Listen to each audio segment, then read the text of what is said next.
You're listening to Rock Solid People, a podcast by Max King. The harder the conflict, the more glorious the triumph.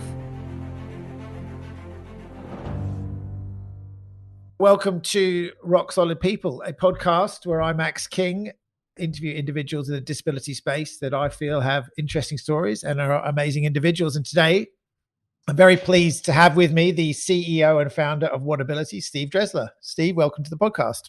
Thanks, Max. Thanks for having me, Matt. I'm really, really excited and honored to be interviewed by you. Yeah, well, the honor is mine, and we're really excited to hear your story and the story of Whatabiity. And in fact, let's jump in straight to that. Your background: you were a semi-professional or professional sports player, and then had an injury. Was that the inception of Whatabiity? Yeah, mate. So that's originally where it all started. Was my dream as a kid and my whole life was I was supposed to be an NRL player and play in the NRL, and that obviously got cut short due to several knee injuries. So I grew up on the Gold Coast and played my junior footy up there with the Titans, and then I signed with the Eels, the Parramatta Eels. So I moved down here and played SG 20s reserve grade, and then I was with the full-time squad, and I done my knee for the third time, and that was the end. I think I just was in too much pain, and the surgeons eventually said, "Mate, you're doing too much damage to your body." So then I was working at an autistic school called Giant Steps, and did a lot of work there, and then the club sort of put me in charge of the program we had there with the athletes, with the 20s players. And then I thought, mate, there's got to be there's something in this. So how can I start something? So I started Whatabiity, and it was only meant to be for them, a few boys and that were at that school. And then it went from there. And a lot of parents and randoms in Sydney just emailed and said, mate, is there any chance we can be involved? Is there any chance you can look after my kids? So then it went from there, mate. And I just sort of thought, why don't I start a semi-professional athlete disability service? And mate, it's grown from there. Now we're not only athletes because, sometimes they've got other commitments. So we've just got a lot of young people in general and a lot of OTs and speeches and therapy-based supports, just doing a lot of support work on weekends and school holidays. Yeah. But yeah, mate, that's where it's sort of grown. And it's all just about that fun aspect of life. We tend to forget about people with a disability having fun. We're so focused on growing them and making them learn to do things and making them, do all them things in life. But we tend to forget that they're actually human and they're actually, a lot of them are kids and just want to have fun. Yeah, that's why Whatabiity's been so successful, mate, is just because, my work is your job is to solely put a smile on their face. Your job isn't to do a single other thing. If they've gone home with a smile on their face and they've had a good day, you've done your job. Nice. So that's exactly it. Nice. I mean, it's really fundamentally, and one of the things I love about this is it's a very simple goal, but as you say, it's something that we often overlook.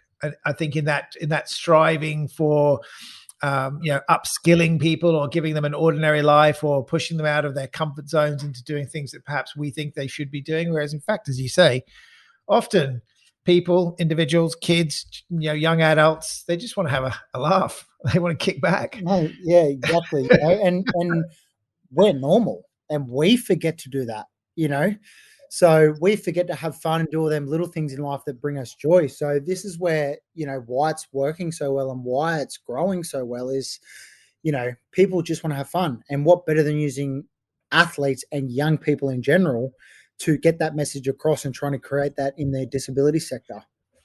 Yeah, right. I mean, it's wonderful to hear that, it was a program that you were involved in the footy club and Giant Steps.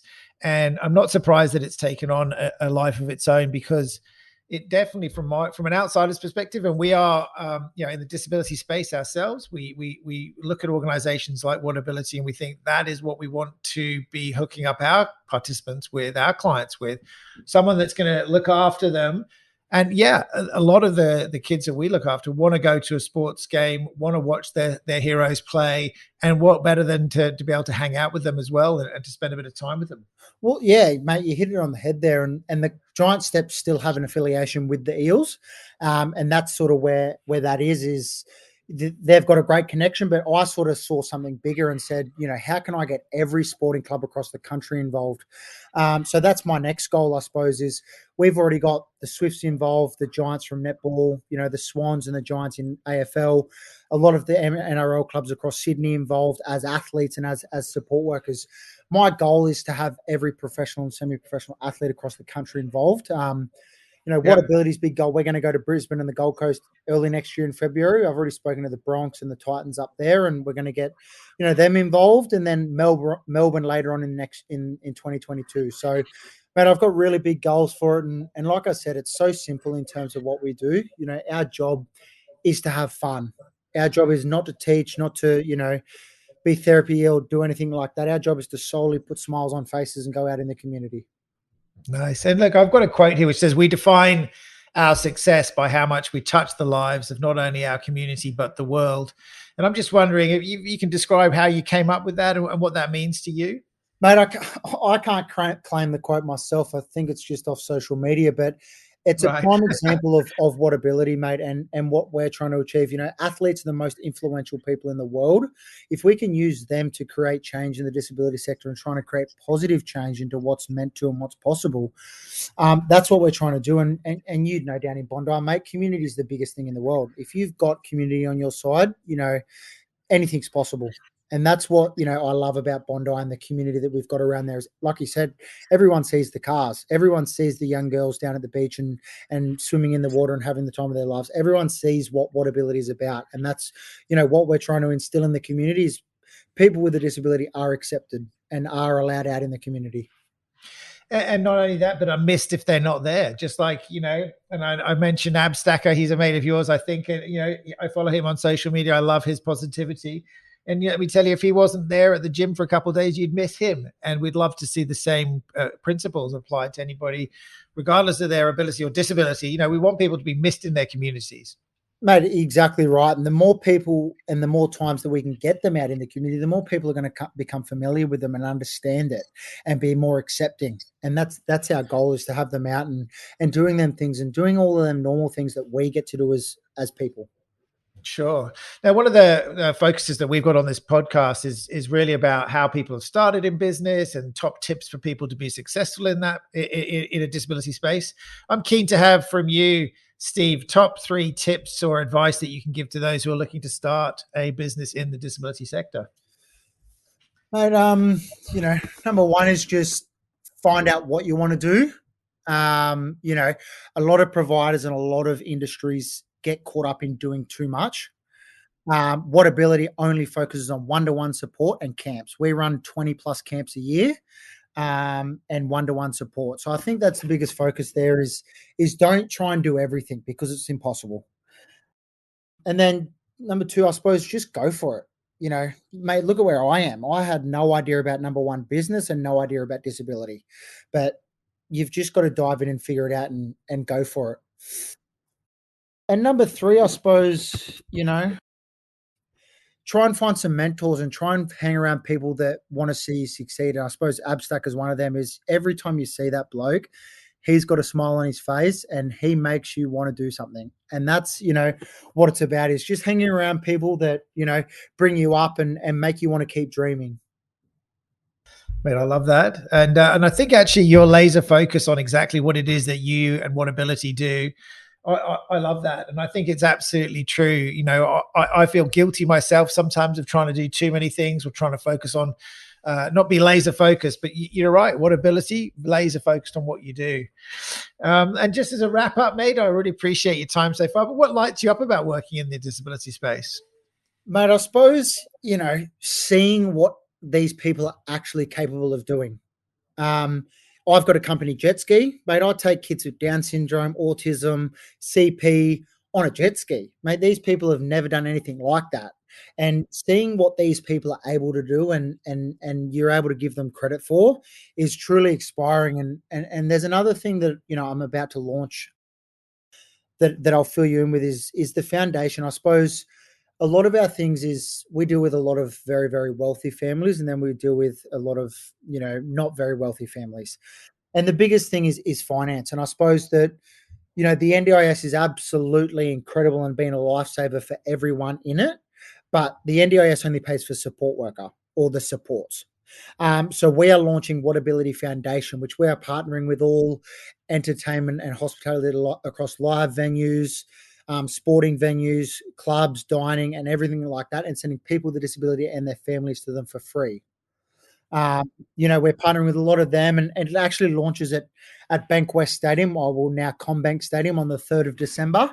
On the field, we've got 100 participants from 10 different organisations across Sydney, bringing participants and bringing their support workers. And we've got Olympians, Paralympians, sporting players from the NRL, Super Rugby, AFL, netball and cricket coming and playing on the field. And in the corporate lounge, we've got a panel of 250 guests, and then we're going to live stream it as well. So it's going to be available live about the power of sport and the power of community in the world and how we can create an inclusive Australia. So, mate, that's what it's about. Is my purpose in life is to be a voice for the innocents of the world through inspiring them to do more, be more, see more, and dream more. And I suppose that's what Whatabiity in this foundation is going to do is unlock community experiences for people with a disability. Mate, I'm super excited. I don't know if this was a world first, but we're very pleased to be part of the journey of the Whatabiity Foundation. I think that's amazing. It sounds unbelievable, and I really take my hat off to you. On the one hand, you've told me that you're in the Hawkesbury at the moment, looking after a complex client with a couple other support workers. At the same time, you're pulling off a gig like that in less than 10 weeks' time or 8 weeks' time.